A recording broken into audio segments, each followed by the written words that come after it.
mel ti moi tui khua vang le I piang sum te on moi mange I kam chuak ten valung a oi kam chuak ten valung a oi I tel lo chuan chun ni reng a rei nge ka ko har ni sei nge ka chang em belin hun le ni min man puila lo ma kim nge yang shabian al kan runin sung ran fin la ka le zon ti u le na ron ni la ka ngai to long di dang o di nang nin len dun ka ngak le van ning liang kum tu I tu om in wi me lam pu nom amoy at sum thot a kim nge valung lom ka tan sei lo par yang vul reng lak a piang nge yang lung len na van le kan run ka te khin ala kai nge yang kan run na in wi mel ti moi tui khwa vang le I piang sum te on moi mange I kam chuak ten valung a oi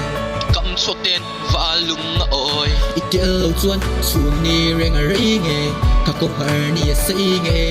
ka chang em belin hun le ni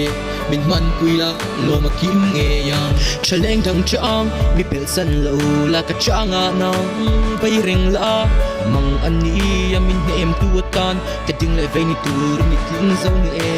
piang to singa moi per chi tam chung ni kiang a man kan hua me chameng oi tam chung ni kiang a man kan hua me ariang mi ti hin tu leng tin khum tu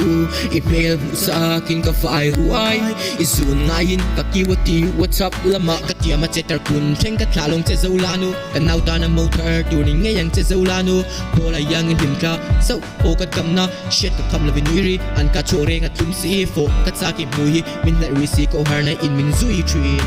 ikut moi ta cancela I chang ngai han bel ka sak si ka ngak ri ka tan yen nun kem tal ni siam vela lim ve na an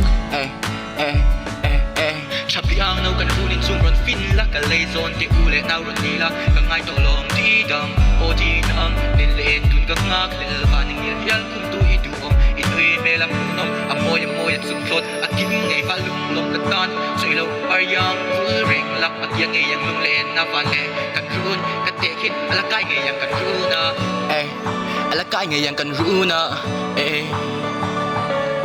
ariang lung lom nan lo loi kan runa chaleng dang chang mi pel san lo la ka changa nang bai reng la mang ani ya min nem tu tan ka ding le ve ni tur ni tin zo nge piang to zinga moi per si tam chung ni kiang a man kan hua me